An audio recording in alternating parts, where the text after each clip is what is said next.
Nang gabing iyon, walang tigil ang buhos ng ulan na bumabasa sa kahabaan ng Quezon Avenue. Dala ng hangin ang isang malabong amoy lansa na nagpatindig ng balahibo ng sinumang makakaamoy nito. Eksaktong 10:30 ng gabi. Binuksan ng isang housekeeping staff ang pinto ng room 207 sa Hotel Perlas at biglang nanlumo ang kanyang katawan. Sa ibabaw ng kama, isang dalagang babae ang nakahandusay at naninigas musika. Nakadilat ng bahagya ang kanyang mga mata, tila sinusubukan pang humingi ng saklolo. Ang puting kobre kama na tumatakip sa kanya ay basang-basa ng maitim na dugo. Sa sulok ng kwarto, bahagyang yumayanig ang bintana. Tila ba may kung anong kakalabas lang sa makipot na uwang na iyon. Ang gabi na karaniwang maingay ay napalitan ng nakapangingilabot na katahimikan. At simula sa sandaling iyon, alam ng buong Metro Manila na isang bangungot ang kakaharapin nila. Isang mapagpalang araw sa inyong lahat. Maglaan tayo ng sandaling panahon upang manalangin at humiling ng gabay at proteksyon. Sana sa pamamagitan ng panalangin, maging panatag ang ating mga puso at mapuno ng pagpapala ang ating mga buhay. Hindi pa rin tumitila ang malakas na ulan simula pa kaninang hapon. Ang Quezon Avenue ay tila walang laman. Tanging ang ilaw ng mga sasakyang paminsan-minsang dumadaan ang sumasalamin sa mga naipong tubig ulan sa kalsada. Sa likod ng ingay at gulo ng Maynila na karaniwang hindi natutulog, ang gabing ito ay tila iba. Mas tahimik, mas malamig, tila may itinatagong lihim na ayaw mabunyag. Sa ikalawang palapag ng Hotel Perlas, dahan-dahang itinutulak ng isang housekeeping staff na nagngangalang Mang Rin ang kanyang trolley. 13 taon na siyang nagtatrabaho sa hotel na iyon at halos kabisado na niya ang lahat ng amoy na karaniwang lumilitaw sa bawat kwarto. Ngunit ng gabing iyon, nakaamoy siya ng isang bagay na nagpahinto sa kanyang mga hakbang. Isang masangsang na amoy na humahalo sa kung anong nagpasikip ng kanyang dibdib. Ang amoy ay nanggagaling sa room 207. Sa una, inakala niyang may panis na basurang naiwan. Bagay na madalas mangyari kapag nagmamadaling umalis ang mga bisita. Ngunit habang papalapit, lalong tumatapang ang amoy na sumusundot sa ilong. Kumunot ang noo ni Mang Rin. Kumatok siya ng ilang beses sa pinto. Tao po, housekeeping po. Room 207. Tahimik. Kumatok siya ulit. Mas malakas sa pagkakataong ito. Walang sagot, walang tunog ng mga hakbang. Walang aninong gumagalaw sa siwang sa ilalim ng pinto. Nagsimulang kabahan si Mang Rini. Napalunok siya at nagpa siyang bumalik sa reception desk. Doon, ang batang receptionist na nagngangalang Bea ay nagtatala ng listahan ng mga bisita. Bea, ang baho galing sa room 207 kanina pa. Kumatok na ako. Pero walang sumasagot. Inangat ni Bea ang kanyang mukha. Nagbago ang kanyang ekspresyon at naging tensyonado. Yan yung kwarto kung saan nag-check-in yung mag-partner kaninang hapon, di ba? Sabi nila magpapahinga lang sila saglit. Sa tingin ko may hindi tama, mahinang sagot ni Mang Rin. Nag-alinlangan si Bea ng ilang segundo bago tuluyang kinuha ang spare key. Umakyat silang dalawa sa ikalawang palapag ng may maingat na mga hakbang. Tila napakahaba ng pasilyo. Ang mga ilaw ay kumukurap-kurap ng mahina na nagdaragdag sa nakakatakot na atmosfera. Pagdating sa tapat ng room 207, sinubukan ni Bea na tumawag muli. Tao po. Reception po ito. Bubuksan po namin ang pinto kung walang sasagot. Nanatiling tahimik. Gamit ang nanginginig na kamay. Ipinasok niya ang spare key at dahan-dahang pinihit ang seradura. Bumukas ang pinto na may kaunting langitingit at agad na sumalubong sa kanila ang malamig na hangin na maihalong amoy lansa. Tinakpan ni Bea ang kanyang bibig. Pinigil ni Mang Rin ang kanyang hininga. Sa harap ng kanilang mga mata, isang dalagang babae ang nakahandusay at naninigas sa ibabaw ng kama, si Aya Santos. 25 taong gulang. Ang kanyang pink na bestida ay gusot-gusot. Ang puting kobre kama ay tumatakip sa kalahati ng kanyang katawan. Ngunit may maitim na pula na tumatago sa ilang bahagi. Nakadilat ng bahagya ang mga mata ni Aya. Tila ba itinatago pa rin ang huling takot bago nalagot ang kanyang hininga. Nanginig ng husto ang kaliwang kamay ni Mang Rin hanggang sa mahulog ang susi sa sahig. Diyos ko po, bulong niya ng mahina. Sa kanang bahagi ng kama, may mga marka ng sakal sa liig ni Aya. Naninigas ang kanyang kanang kamay. Ang kanyang mga daliri ay naninigas, tila ba sinusubukang abutin ang isang bagay bago siya bumagsak.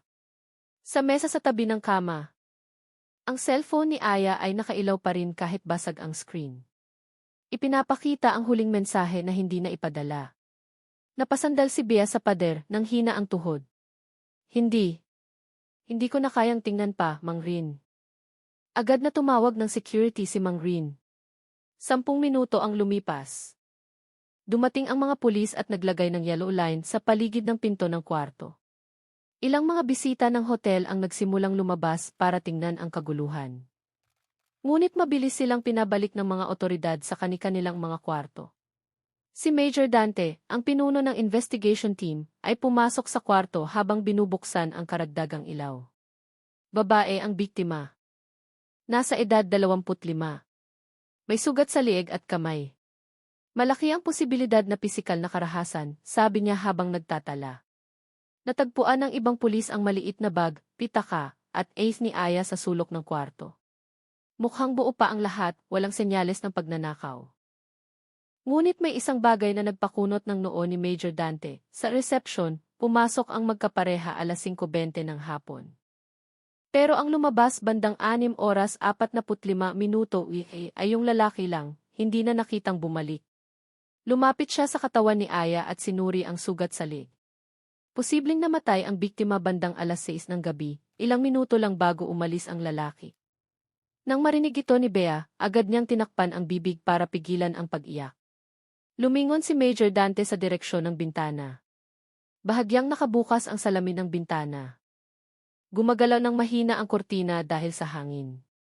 Ngunit ang mas nagpatindig ng balahibo ay ang malabong bakas ng sapatos sa ilalim ng bintana. Hindi isa, kundi dalawa. Kakaiba ito, bulong niya. Mukhang may ibang tao sa kwartong ito bago o pagkatapos mamatay ang biktima. Nang gabing iyon, nagsimula ang investigasyon na iayanig sa buong Metro Manila. Nagsisimula ng tumila ang ulan nang dumating ang SOCO, Scene of the Crime Operatives, dala ang kanilang forensic equipment. Nakalatag na ang yellow line sa kahabaan ng pasilyo sa second floor at tahimik na nagtatrabaho ang mga opisyal. Itinatala ang bawat detalye na maaaring magturo sa pagkakakilanlan ng salarin. Nakatayo si Major Dante sa harap ng maliit na monitor na pansamantalang inilagay sa reception desk. Si Bea, na nanginginig ang kamay, ay pinplay ang key footage na kuha mula sa lobby ng hotel ilang oras ang nakaraan. Pakibalik sa oras na 5:20, utos ni Major Dante. Umatras ang recording. Nakitang naglalakad si Aya papasok ng hotel, kasama ang isang lalaking nakaitim na jacket. Nakatakip ng face mask ang mukha nito. Mukhang malapit sila sa isa't isa. Tila ba madalas na silang magkasama. Umiti ng bahagya si Aya habang kinakausap ang lalaki. Ngunit may napansin si Major Dante na kakaiba. Mukhang tensyonado ang ekspresyon ng lalaki. Bahagyang nakataas ang kanyang mga balikat. Tanda ng isang taong hindi talaga relax.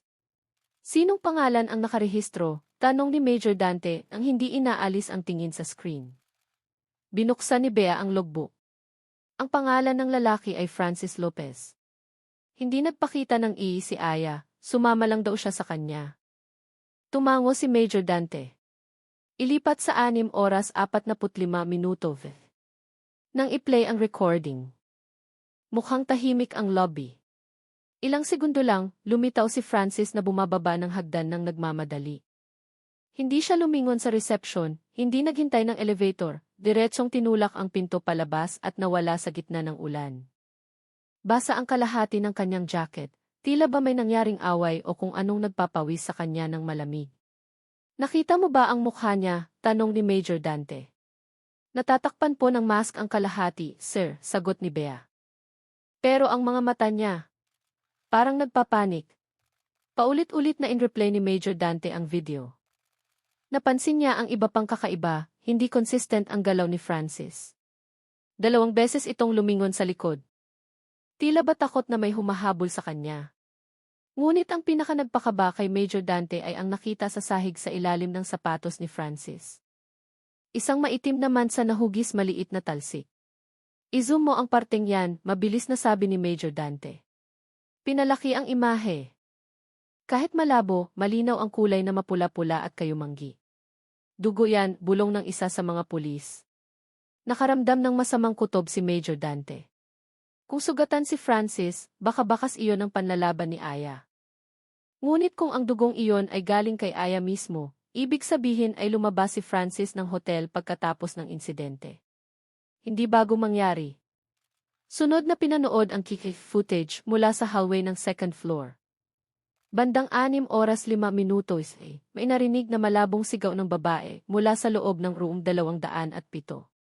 Isang staff ng hotel na dumaan sa hallway ang huminto sandali, pero nagpatuloy din sa paglakad dahil ang tunog ay parang saglit lang, tulad ng away mag-asawa na ayaw niyang pakialaman. Itinala ni Major Dante ang oras. Sigaw ng 6:05. Lumabas si Francis ng 6:45. May pagitan na 40 minuto. Sapat na oras para mangyari ang isang bagay na fatal. Nang ituloy ang panonood ng recording, isang sandali ang nagpatahimik sa buong kwarto. Eksaktong 6:10, may taong nakatayo sa dulo ng hallway, isang babaeng naka-cream na jacket. Hindi malinaw ang mukha, pero ang tindig at ayos ng buhok ay kahawig ng isang taong nabanggit sa unang ulat. Sino ito? Matalim na tanong ni Major Dante. Napalunok si Bea. Aakala ko po ibang guest lang, pero kahawig ng jacket niya, yung sa babaeng madalas sumundo kay Francis dati. Ang pangalan niya ay Rina Panganiban. Agad na minarkahan ni Major Dante ang pangalang iyon ng makapal. Nanigas ang kanyang mukha. Bakit siya nasa floor na iyon sa oras na iyon? Walang sumagot. Ipinapakita ng recording na nakatayo ang babae ng mahigit 10 segundo sa harap ng room 207 bago dahan-dahang umatras at mawala sa sakop ng kamera. Kalmado ang kanyang galaw. Hindi tulad ng taong naliligaw. Alam niya kung kaninong kwarto ang pinuntahan niya, bulong ni Major Dante. Tinawag siya ng taga-soko mula sa pasilyo. Sir, may nakita kami sa ilalim ng bintana ng kwarto. Pumasok si Major Dante sa room 207. Sa ilalim ng bintanang bahagyang nakabukas, may nakitang bakas ng maliit na sapatos, iba sa sapatos ni Francis. Sukat pang babae, sabi ng opisyal. At hindi lang isang tao, dagdag niya habang itinuturo ang mga linya ng bakas na nagpapatong-patong. Huminga ng malalim si Major Dante. So bukod kay Aya, may 2 babae pa malapit sa kwartong ito sa parehong oras. Tumahimik sandali. Pagkatapos ay tumingin ulit siya sa screen ng tickets. Hanapin si Francis, hanapin si Rina, at alamin kung sino yung isa pang babae. Ang gabing kakasimula pa lang ay lalong dumilim. Matapos suriin ang ticket, ipinag-utos ni Major Dante na ipunin ang lahat ng personal na gamit ni Aya para sa mas masusing pagsusuri. Sa gitna ng cellphone, pitaka, at ilang maliliit na resibo. Isang ebidensya ang nagpatigil kay Major Dante, isang mensaheng hindi na ipadala sa screen ng cellphone ni Aya. Ang mensahe ay para sa isang taong nagngangalang Mira. Maiksi ang nilalaman pero nakakagulat. Kung hindi ako makauwi ngayong gabi, hanapin mo ako sa Hotel Perlas, room 207. Pinigil ni Major Dante ang hininga. Ipinapakita ng oras ng pag-type ang 5:30, 1 oras bago umalis si Francis sa hotel. Ibig sabihin, naramdaman na ni Aya na hindi siya ligtas. Kahit bago pa sumiklab ang away, nagtangka ng humingi ng tulong ang biktima, pero hindi na ipadala. Bulong niya. Samantala, dumating ang 2 pulis dala ang paunang resulta ng pagsusuri sa pinto ng kwarto. Walang senyales na pinuwersa. Ibig sabihin normal na lumabas ang salarin, kinandado ang pinto mula sa labas. Pero mas kahina-hinala pa. May 2 set ng fingerprints ng babae sa doorknob na hindi tugma kay Aya. Lalong tumitibay ang teorya na nandoon si Rina, sabi ng isang pulis. Tumango si Major Dante. At kanino naman yung isa pang fingerprint? Wala pang sagot. Sa labas ng hotel, ambon na lang ang natitira sa ulan. Naghihintay na ang sasakyan ng team na nakasindi ang pulang ilaw. Sumakay si Major Dante kasama ang 2 niyang tauhan. Una, hanapin ang kinaroroonan ni Francis Lopez. I-check natin lahat ng street camera mula sa hotel hanggang sa mga labasan ng lungsod, utos ni Major Dante. Agad na kinontak ang command center ng lungsod. Wala pang 15 minuto. Ipinakita ng recording mula sa ilang punto sa kalsada si Francis na sakay ng itim na motorsiklo na mabilis na gumagalaw papunta sa direksyon ng Cubao Bus Terminal. Terminal, tanong ng isa sa mga miyembro. Sinusubukan niyang tumakas, diin ni Major Dante. Agad na kumilos ang team papunta sa terminal. Ngunit pagdating nila, nagbago na ang sitwasyon. Isang tindero ng kape sa gilid ng terminal ang nakakilala sa litrato ni Francis na ipinakita ng pulis. Kagabi po nagmamadali siyang bumili ng mineral water, sir. Sumakay siya ng bus papuntang Batangas, bus number 8. Bandang alas 7 yata yun. Agad na kinontak ni Major Dante ang pinakamalapit na police checkpoint. Harangin ang lahat ng bus na biyaheng Batangas galing Maynila. Kung kailangan, parahin sa gitna ng daan. Gayunpaman, mabilis na dumating ang balita. Nakalagpas na sa boundary ang bus number 8. Posibleng lumipat na si Francis sa ibang sasakyan. Hinilot ni Major Dante ang kanyang sentido. Alam niya kung paano magtago. Habang nakalusot si Francis sa mga kamera, lalong lumilinaw naman ang bakas ni Rina. Sa kitty sa gilid ng hotel. Nakita si Rina na umaalis sa lugar bandang 6 oras 20 minutos mas maaga sa inaasahan at nakakagulat. Hindi siya naglalakad ng mag-isa. Sa pinalaking kuha, makikita ang isang kamay na nag-aabot sa kanya ng isang bagay, isang maliit na plastic bag na kasuot ng itim na helmet ang tao, kaya hindi makita ang mukha. Baka ito yung pangatlong tao na hinahanap natin, sabi ng opisyal. Matagal na tumitig si Major Dante sa screen. O ang taong tumulong kay Rina na itago ang ebidensya. Hindi nahanap sa kwarto ni Aya ang maliit na bag na iyon. Ibig sabihin may naglabas nito. Pinalalawak nito ang bilog ng mga suspect. Sa crime scene, may nahanap na ibang bagay ang soko sa ilalim ng kama, mga piraso ng litrato na pinunit sa 3 bahagi. Pinagdugtong-dugtong ito ng mga pulis. Ipinapakita sa litrato sina Aya at Francis na nakaupo ng magkasama sa isang cave. Ngunit sa gilid ng litrato, may anino ng isang tao na mukhang palihim na kumukuha ng litrato. Sino ang kumuha ng litratong ito? Tanong ng isang opisyal. Tinitigan ni Major Dante ang litrato ng may madilim na tingin. Hindi ito ordinaryong litrato. Isa itong uri ng psychological threat. Sadyang ipinaprint at pinunit ang litratong iyon. May gustong makita ito ni Aya o Francis para mapikon sila. Biglang tumunog ang cellphone ni Major Dante. Boses ng forensic officer mula sa ospital ang narinig, tensyonado. Major Dante, lumabas na po ang initial examination. Ano ang kondisyon ng sugat? Ang sugat ng sakal sa liig ng biktima ay gawa ng kamay ng lalaki. Pero may maliit na pasa sa kaliwang braso na galing sa pagkakakuyom ng isang babae. Tumahimik ang kwarto. So 2 ang salarin, tanong ni Major Dante. Minimum 2, isang lalaki, isang babae. Dahan-dahang ibinaba ni Major Dante ang telepono. Ibig sabihin hindi nag-iisa si Francis ng gabing iyon. Tumingin siya sa bintana ng hotel kung saan gumagalaw pa rin ang kurtina dahil sa hangin sa gabi. At sa unang pagkakataon, nakasiguro siya na ang pagpatay na ito ay higit pa sa simpleng away ng magkasintahan. Madilim na ulit ang langit nang dumating si Major Dante sa presinto. Puno ng mga dokumento at litrato ng crime scene ang investigation room na nakadikit sa malaking pisara. Sa gitna nito, nakatitig ng blanko ang litrato ni Aya. Tila humihingi ng hustisya. Matagal na nakatayo si Major Dante sa harap ng litrato bago magdesisyon sa susunod na hakbang. Ipatawag si Mira, ang best friend ng biktima. Kailangan nating malaman ang huling estado ng relasyon ni Aya at Francis. Utos niya. Hindi nagtagal, dumating si Mira na magaang mga mata. Nanginginig ang kanyang mga kamay habang hawak ang maliit na bag sa kanyang kandungan. Nag-court ng saloobin si Aya nitong mga nakaraang araw. Mahinang sabi ni Mira. Sabi niya nagbago daw si Francis. Laging nagagalit ng walang dahilan. At pakiramdam niya may babaeng palihim na sumusunod sa kanila. Babae. Lumapit si Major Dante. Sino? Huminga ng malalim si Mira. Ang pangalan niya ay Rina Panganiban. Office mate siya ni Francis. Sabi ni Aya madalas daw sumulpot si Rina sa mga kinakainan nila. Minsan nakita din ni Aya na sinusundan sila ni Rina mula sa parking lot ng cave. Nagkatinginan si Major Dante at isa sa mga investigador.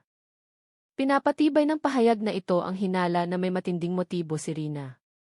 Pinagbantaan ba ni Rina si Aya? Tanong ni Major Dante. Nag-alinlangan si Mira sandali bago inilabas ang cellphone. Ipinakita niya ang screenshot ng mensahe mula sa unknown number. Ang nakasulat, layuan mo si Francis bago may mangyari sa'yo. Oras ng mensahe, 3 araw bago ang pagpatay. Bumuntong hininga ng malalim si Major Dante. Ito ang mitsa ng gulo. Agad na pinuntahan ng team ang address ni Rina sa bandang Sampalo. Maliit pero maayos ang bahay, walang senyales ng kahina-hinalang aktibidad.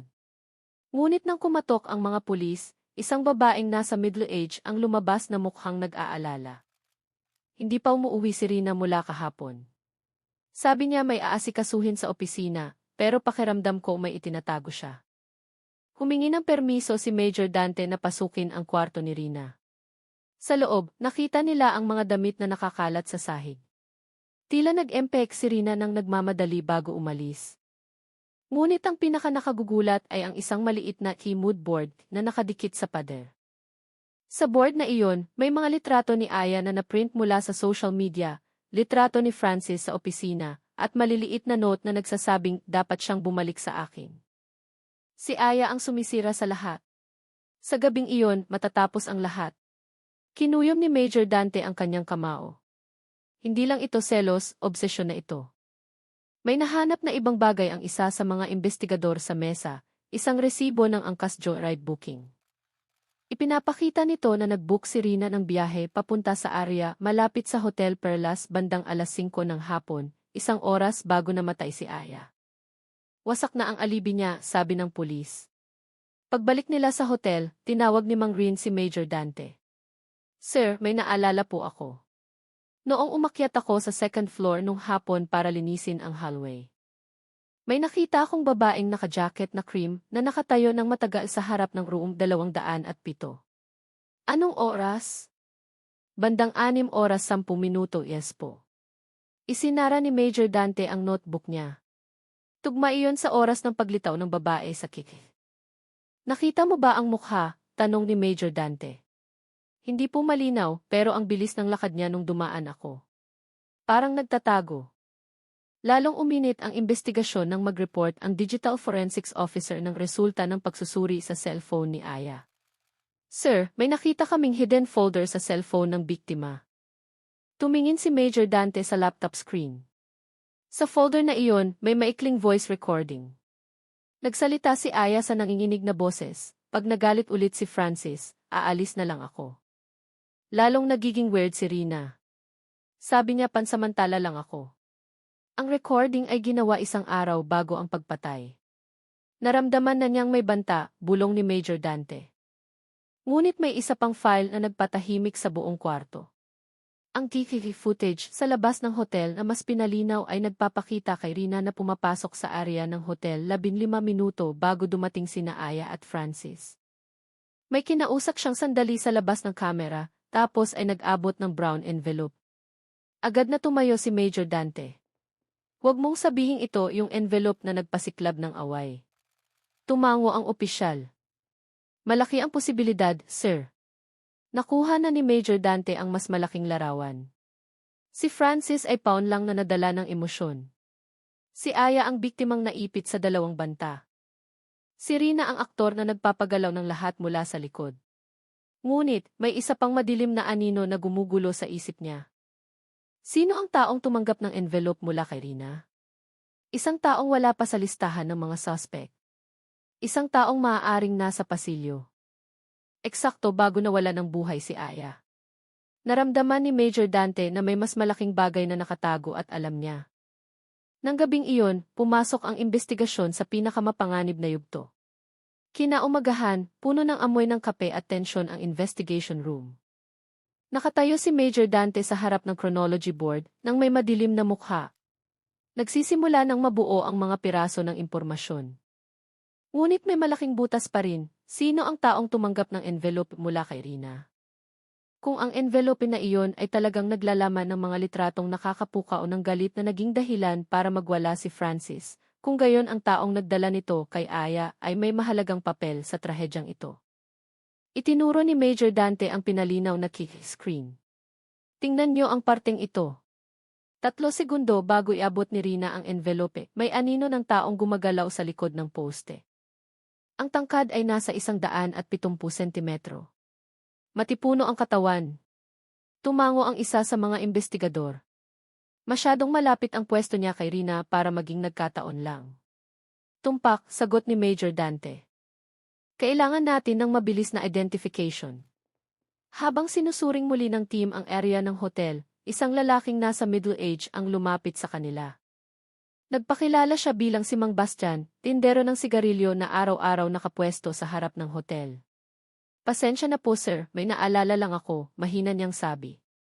Nung gabing iyon bago lumakas ang ulan, nakita ko ang isang lalaking nakaitim na helmet na kinuha ang envelope sa babaeng naka-jacket.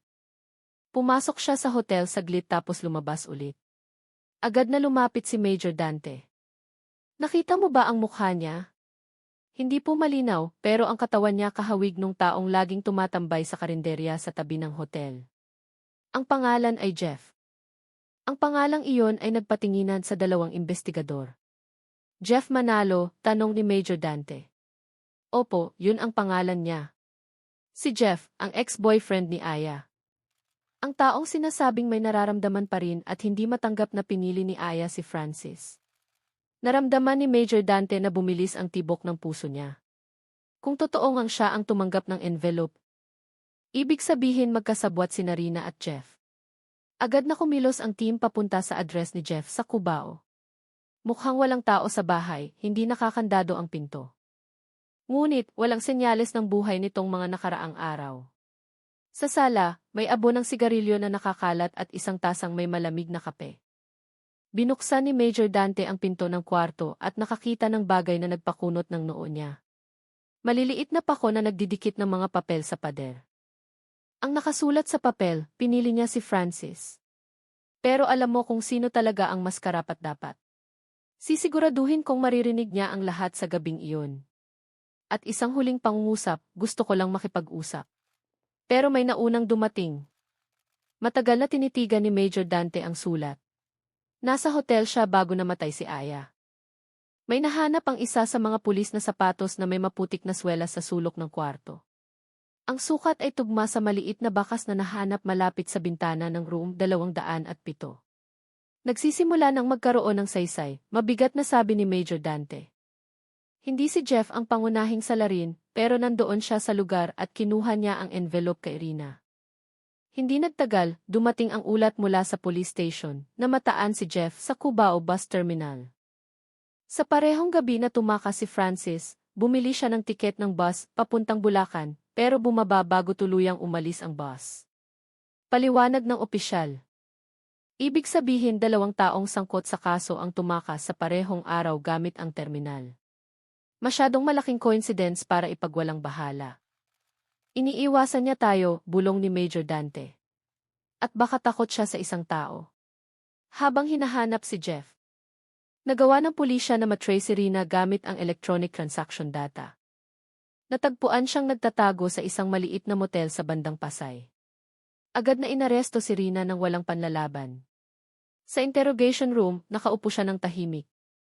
Blanko ang tingin, tila walang pakialam sa mundo. Inilapag ni Major Dante ang litrato ng Kihi sa mesa. Nasa hotel ka bago dumating sina Aya at Francis. Inabot mo ang envelope sa isang tao. Gusto naming malaman kung sino iyon. Kumurap ng mabagal si Rina at ngumiti ng tipid, ngiting nakakapangilabot.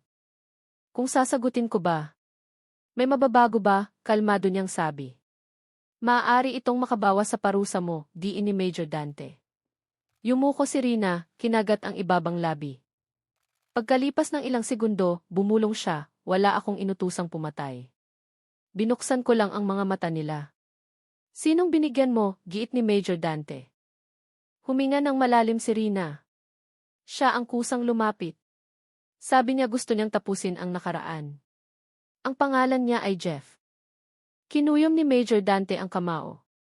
At pagkapasok niya sa hotel, hindi ko na alam kung anong nangyari, dagdag ni Rina. Pero sigurado ako na hindi lang siya ang nandoon. Tinitigan ni Major Dante si Rina nang may paghihinala. Anong ibig mong sabihin? Umayos ng upo si Rina. Tumingin siya ng diretsyo kay Major Dante. May isang taong mas mapanganib kaysa kay Jeff o Francis.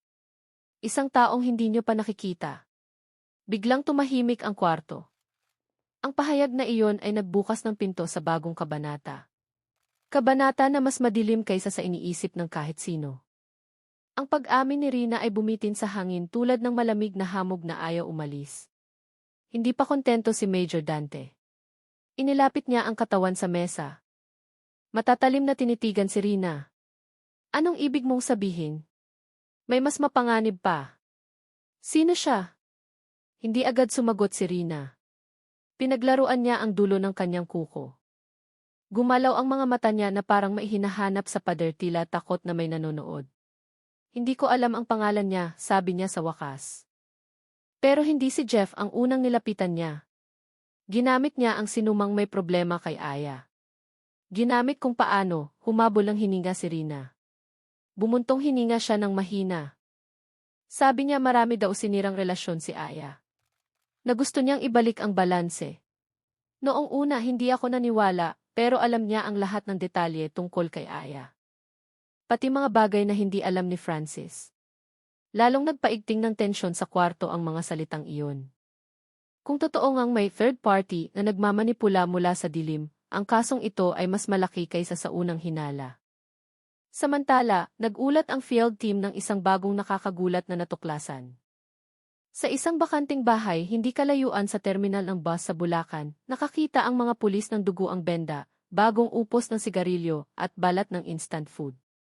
Malinaw na pinagtaguan ito ng isang tao, sabi ng isa sa mga pulis sa radyo. Tumango si Major Dante. Jeff. Pwede. Pero may nahanap din kaming iba sa sulok ng kwarto. Isang maliit na sulat. Kinunan ng litrato ang sulat at ipinadala sa cellphone ni Major Dante. Ang sulat kamay ay tabingi at nagmamadali. Ayaw niya akong magsalita, pero ayokong ibintang lahat sa akin. Naramdaman ni Major Dante ang pagtayo ng balahibo sa batok. Ang salitang key niya. Sino? Bulong niya. Ang sulat na iyon ay parang sigaw ng taong tinutugis ng isang nilalang na mas malakas at mas madilim. Bago pa masuri ni Major Dante ng malalim, tumunog ang cellphone niya. Boses ng forensic doctor ang narinig sa kabilang linya. Major, may bago kaming natuklasan sa sugat ni Aya.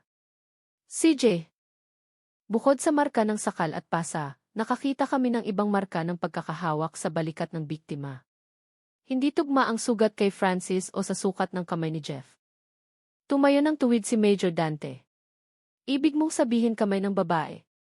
Tama, pero ang sukat ay mas malaki sa karaniwang babae. Posibleng babaeng nasa edad late 30 o 40. Naramdaman ni Major Dante na may gumalaw sa likod ng isip niya. Isang detalye na nakalimutan niya mula sa simula. Si Aling Rosa, ang may-ari ng hotel. Ang babaeng umamin na nakita niya si Rina sa pasilyo. Ang babaeng nagkataong nawala 2 araw matapos ang pagpatay. Ang babaeng hindi talaga nagpaliwanag kung bakit siya nasa second floor sa oras na halos kasabay ng pagkamatay ni Aya. Tinitigan ni Major Dante ng blanco ang investigation files. Hindi. Huwag mong sabihing sangkot siya. Nagdesisyon si Major Dante na ipatawag muli si Aling Rosa para sa karagdagang investigasyon. Nang pumasok ang babae sa kwarto, mukha siyang maputla at magaang mata dahil sa kakulangan ng tulog. Kailangan naming ipaliwanag mo ulit kung ano ang nakita mo ng gabing iyon, sabi ni Major Dante. Kinagat ni Aling Rosa ang labi, mukhang nag-aalangan. Nasabi ko na po ang lahat. Inilapag ni Major Dante ang litrato ng fingerprints at CCTV footage sa mesa. Hindi lahat. Nanigas si Aling Rosa. Nanginginig ang kamay habang hawak ang dulo ng kanyang blusa. Parang awa niya na po. Panahon na para magsabi ng totoo. Yumuko ang babae. Pumatak ang luha sa mesa. Ako nga po ay umakyat sa second floor. Nakita ko ang babaeng naka-cream jacket. Pero hindi lang siya. Lumapit si Major Dante. Sino pa ang nakita mo? Hinaplos ni Aling Rosa ang mukha niya. Garalgal ang boses. May nakita po akong ibang babae, sir. Nakatayo sa pinto ng kwartong katapat. Hindi kita ang mukha dahil sa anino, pero parang kanina pa niya tinitingnan ang room 207. Naniga si Major Dante. Bakit hindi mo sinabi nung una? Natatakot po ako. Pinagbantaan ako ng babaeng yon dati. Sabi niya kapag nagbukas ako ng bibig, ipapasara ang hotel ko. Lumingon si Major Dante sa ibang investigador. Kilala niyo ba ang babaeng iyon? Dahan-dahang tumango si Aling Rosa. Sobrang dahan-dahan. Madalas siyang pumunta para hanapin si Aya. Gusto daw niyang kausapin tungkol sa utang ng pamilya, pero laging umiiwas si Aya. Hinawakan ni Major Dante ang notebook. Anong pangalan niya? Tumingin sa sahig si Aling Rosa. Halos mawala ang boses. Sarah Panganiban. Tumahimik ang kwarto. Close friend ni Aya, gulat na tanong ng isang investigador. Hindi. Sagot ni Aling Rosa habang umiiyak. Ang Sarah na to hindi niya kaibigan. Nagpakilala lang siya. Isang mabilis na ideya ang pumasok sa isip ni Major Dante. Kung totoo, may isa pang babae. Mas matanda, mas tuso. Na may dahilan para dalhin si Aya sa patibong at baka siya ang totoong utak. Ang pangalang Sarah Panganiban ay bumaon sa utak ni Major Dante parang pako na malamig. Inulit niya ng mahina ang pangalan habang nakatingin kay Aling Rosa na nanginginig pa rin sa upuan. Sarah. Sino ba talaga siya? Napalunok si Aling Rosa. Hindi ko po alam ang buong pangalan niya dati, sir. Pero madalas siyang pumunta para hanapin si Aya. Minsan naghihintay ng ilang oras sa lobby, minsan nagwawala kapag hindi lumalabas si Aya. Paano nagwawala? Tanong ni Major Dante. Sabi niya may utang na loob daw si Aya sa pamilya. Nasinira daw ni Aya ang buhay ng kapatid niya. Hindi ko alam kung anong ibig niyang sabihin. Pumikit sandali si Major Dante. Hanggang ngayon, walang ebidensya na may utang si Aya kahit kanino. At hindi kailanman binanggit ni Aya ang pangalang Sarah kay Mira o sa pamilya niya. Bakit hindi ka nag-report agad? Tanong ni Major Dante. Ako. Nanginginig ang boses ni Aling Rosa. Pumasok ang babaeng yon sa office area ng hotel. Sabi niya kapag nagsalita ako, may mangyayari sa pamilya ko. Dumukwang ang isang investigador. Kailan mo siya huling nakita? Huminga ng malalim si Aling Rosa. Ilang minuto bago ko narinig ang ingay sa room 207. Nakatayo siya sa dulo ng hallway parang may hinihintay. Naniga si Major Dante. Pumasok ba siya sa kwarto ni Aya? Hindi. Pero hindi siya dumaan sa hagdan sa harap paalis. Hindi ko siya nakitang dumaan. Ibig sabihin nandoon pa rin ang babaeng iyon sa second floor bago mismo namatay si Aya. Pero nawala bago dumating ang mga pulis. Matapos isailalim sa protective custody si Aling Rosa bilang saksing mahalaga, inutusan ni Major Dante ang team na i-check ang census data at records ng hotel. Hanapin ang lahat ng pangalan na kahawig ng Sarah Panganiban, kasama ang mga umuupa ng kwarto gamit ang peking pangalan, sabi niya. Sa maikling panahon, lumabas ang resulta. May 3 pangalang magkahawig, pero isa sa kanila ang nagpakunot ng noo ni Major Dante. Sarah Panganiban, edad 39, nakatira sa Antipolo, Rizal, status, unemployed. Ngunit, ipinakita ng ibang intel records ang mas madilim na katotohanan, sangkot dati sa kaso ng estafa sa pamilya. May history ng severe depression. Naging pasyente dahil sa aggressive behavior. May kapatid na babae na nagngangalang Rina Panganiban. Tumahimik ang investigation room. So hindi kumilos si Rina ng mag-isa, sabi ng isang pulis sa mababang boses. Higit pa roon pagtatama ni Major Dante. Magkakamag-anak sila at itinago nila. Binuksan muli ni Major Dante ang lahat ng ebidensya. 1, selosa at obsessive si Rina kay Francis. 2, gumawa siya ng psychological trap gamit ang envelope na mailitrato ni Aya at Francis. 3, tinanggap ni Jeff ang envelope, posibleng nagamit lang, hindi ang pangunahing salarin. 4. May bakas ng kamay ng ibang babae sa katawan ni Aya. 5. May bakas ng paa na hindi tugma kay Rina sa ilalim ng bintana. 6. At ngayon si Sarah Panganiban, kapatid ni Rina, ay nasa crime scene. Pwedeng pumunta si Sarah nang hindi alam ni Rina, sabi ni Major Dante. O ginawa nila ito ng sabay. Ngunit sa Kitty, hindi nakitang umakyat si Rina sa second floor sa mga huling minuto. Ang nakita lang ay ang malabong anino ng ibang babae. Kinatok ni Major Dante ang evidence board gamit ang dulo ng ballpen. May 3 tayong manlalaro sa field, Francis, Jeff, at Sarah. Pero iisa lang ang may hawak ng kontrol. Nang hapong iyon, ipinatawag ulit si Mira para sa karagdagang impormasyon. Dala niya ang cellphone ni Aya na hiniram ng pulis para sa data extraction. Sir, sabi niya habang binubuksan ang chat application. May isa pa po akong itinago. Tinitigan siya ni Major Dante ng may pagbabantay. Ano? Ipinakita ni Mira ang isang mensahe mula sa unknown number na ipinadala kay Aya 2 linggo bago ang insidente. Aya, huwag ka nang lumapit kay Francis. Sinira na niya ang buhay ng pamilya ng iba. Sumagot si Aya, sinong pamilya? Dumating ang sagot makalipas ang 1 minuto. Pamilya namin. Huling babala na ito. Kasama ng mensahe ang litrato ng isang maliit na bahay na itinugma ni Major Dante sa data ng mga residente ng Antipolo, bahay ni Sarah Panganiban. Dagdag ni Mira, sabi ni Aya hindi niya kilala ang taong ito. Pero pagkatapos ng text na iyan, sabi ni Aya pakiramdam niya laging may sumusunod sa kanya. Pinalo ni Major Dante ang mesa ng mahina. May direktang koneksyon at ang banta ay dumating bago pagampanan ni Rina ang papel niya. Isa sa mga investigador ang nagdala ng ibang file. Nakita namin ang lumang medical records. Naging pasyente pala si Sarah sa mental health facility. Ang diagnosis ay delusional jealousy at paranoia tungkol sa sariling kapatid. Napanganga si Major Dante. So matagal nang pakiramdam ni Sarah na sinasaktan si Rina ng mga tao. Kasama na ang mga lalaking napapalapit dito. At para kay Sarah, si Aya ay simbolo lang ng taong umagaw sa kaligayahan ng kapatid niya. Kahit walang ebidensya na nagpang-abot sina Aya at ang pamilyang iyon. Ang delusyon ni Sarah ay maaaring nagpaniwala sa kanya na banta si Aya. Kailangan natin siyang mahanap, sabi ni Major Dante sa mababa pero determinadong boses.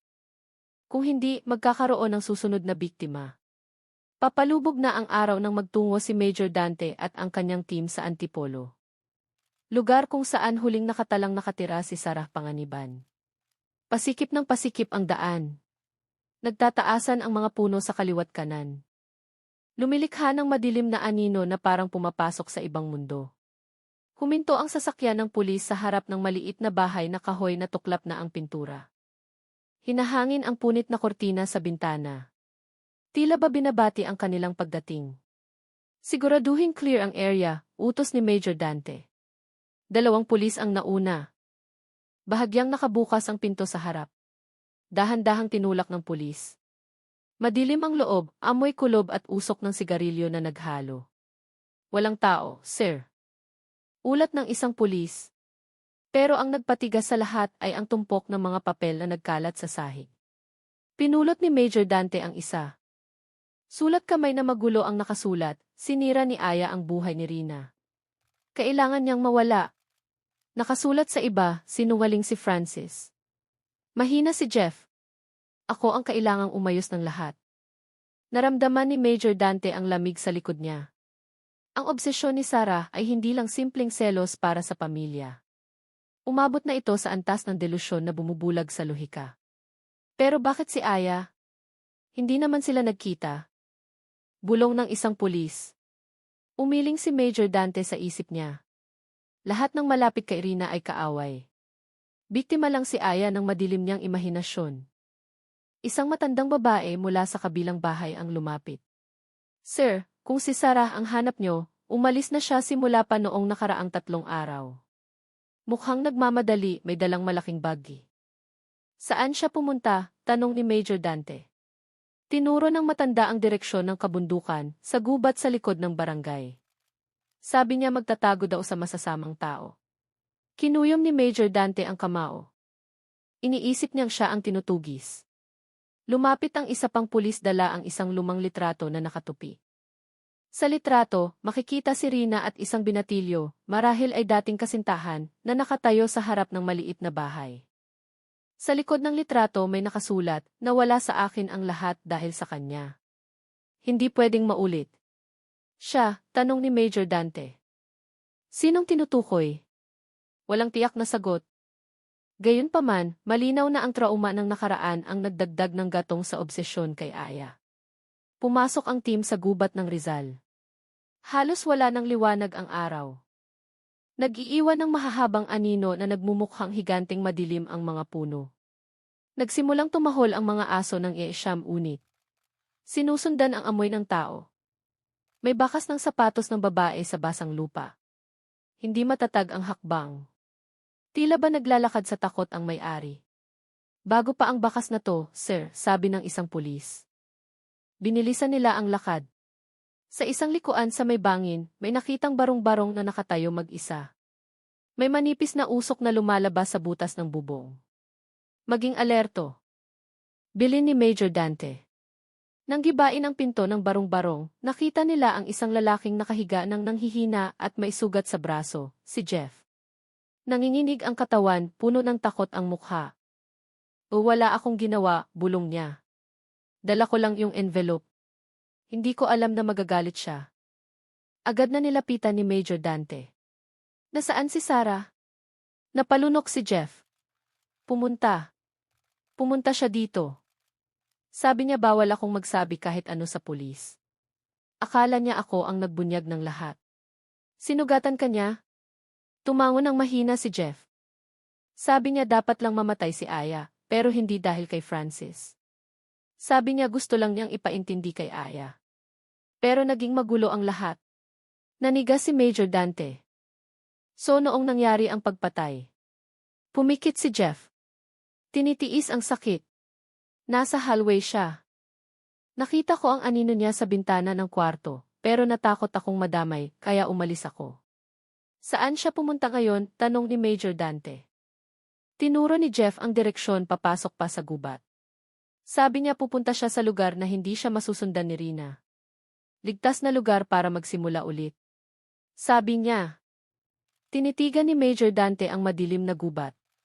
Kung ang taong tulad ni Sarah na may delusyon at obsesyon kay Rina ay nagtatago ng mag-isa sa kalaliman ng gubat, maaari siyang maging mas mapanganib kaysa dati. Hindi lang sa sarili niya, kundi sa sinumang makakasalubong niya. Nang lumabas ang team sa barong-barong, umihip ang hangin sa gabi dala ang amoy ng basang dahon. Itinuro ng isang pulis ang malayo. Sir, may tao sa gitna ng mga puno. Nakita ang anyo ng isang babaeng nakatayo ng tahimik, naninigas ang katawan, nakalaylay ang buhok, at may yakap-yakap sa dibdib na parang litrato o maliit na notebook. Itinutok ang flashlight, ngunit dahan-dahang umatras ang babae bago tumalikod at tumakbo sa kadiliman. Naramdaman ni Major Dante ang pagbulusok ng adrenaline. Siya iyon, sigaw niya. Habulin niyo. Agad na sumunod ang team. Sumusuong sa mga palumpong. Narinig ang pagkabali ng mga sanga. Mabilis ang galaw ng anino ni Sarah, tila kabisado ang bawat kurba ng lupa doon, pero habang hinahabol.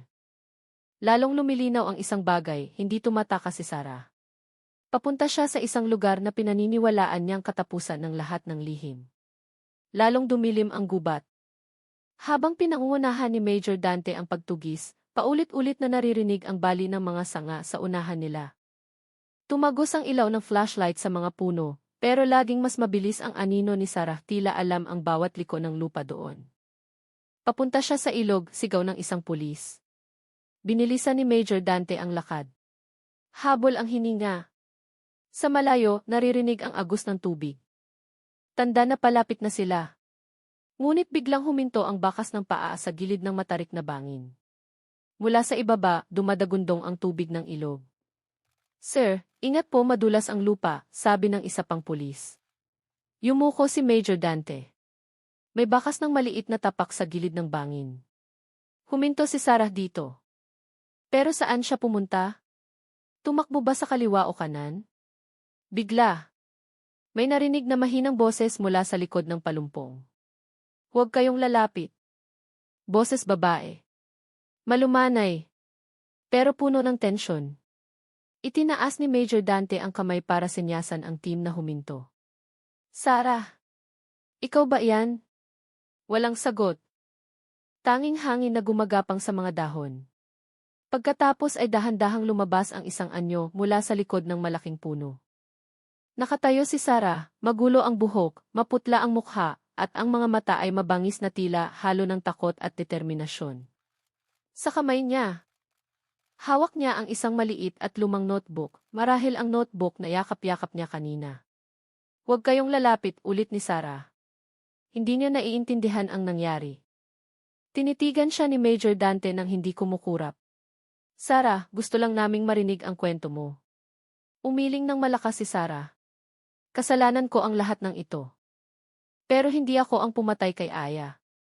Humakbang ng isa palapit si Major Dante. Alam naming si Francis ang sumakal kay Aya, pero alam din naming may bakas ng kamay ng ibang babae sa katawan niya. Kanino iyon? Pumikit sandali si Sarah. Tila pinipigil ang isang bagay na napakasakit. Gusto ko lang siyang pigilan. Gustong umalis ni Aya. Pero may pumilit sa kanya na manatili sa kwartong iyon.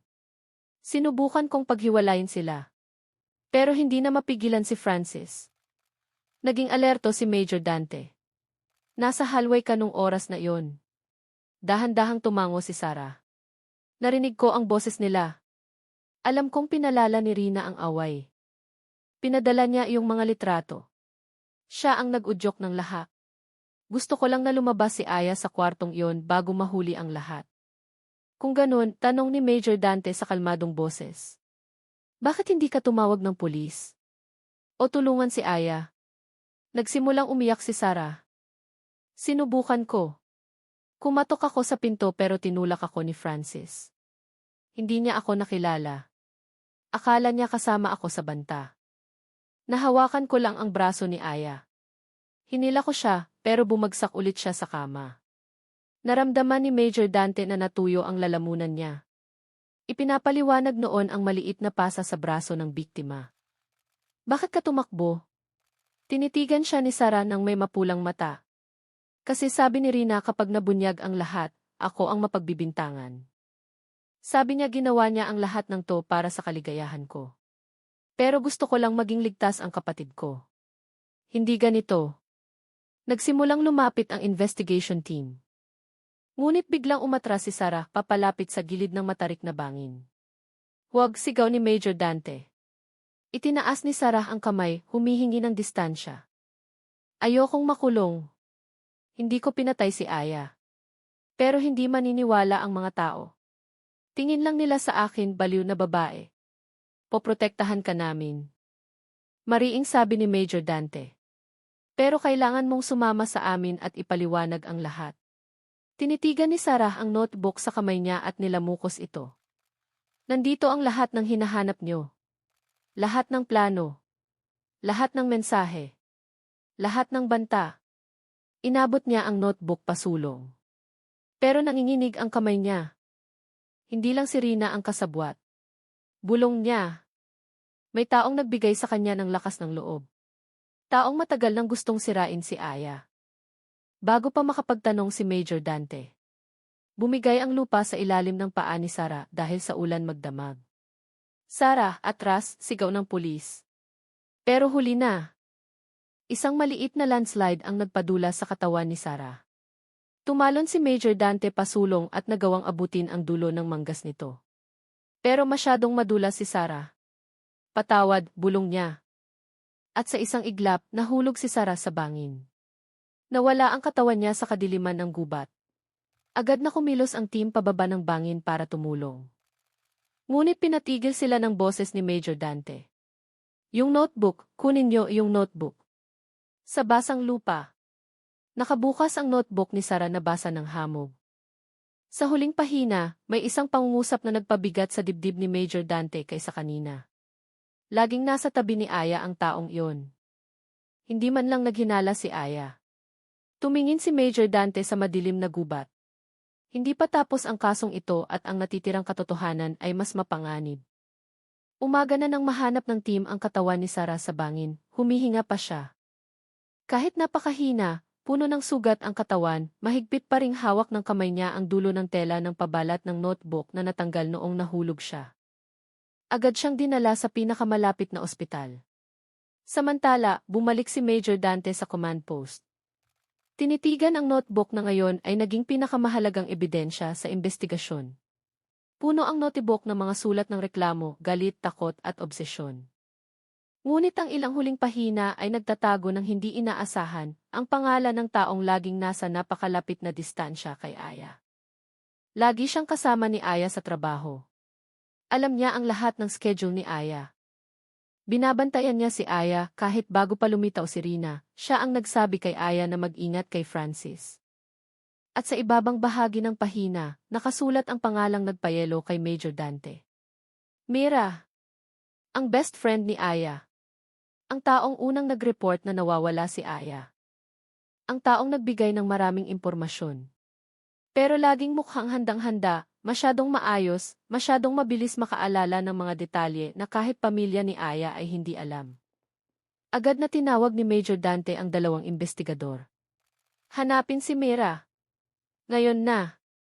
Natagpuan si Mira sa bahay niya, nakaupo mag-isa sa sala. Maputla ang mukha nang pumasok ang mga pulis. Ngunit ang ekspresyon niya ay hindi gulat, kundi parang taong naghihintay na. So, nalaman niyo na rin sa wakas.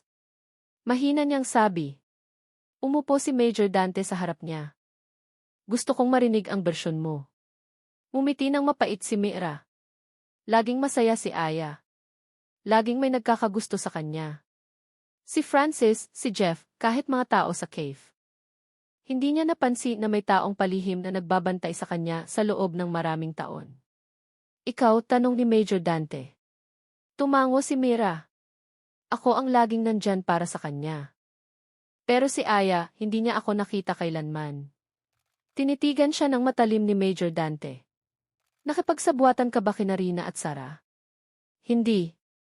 Kasangkapan lang sila, malamig na sagot ni Mira. Nakakita ako ng oportunidad nung nagsimulang mabalisa si Rina dahil nilalayuan siya ni Francis. Ako ang nagpadala ng unang threat message. Ako ang nagpapaniwala kay Sarah na gustong sirain ni Aya ang buhay ng kapatid niya.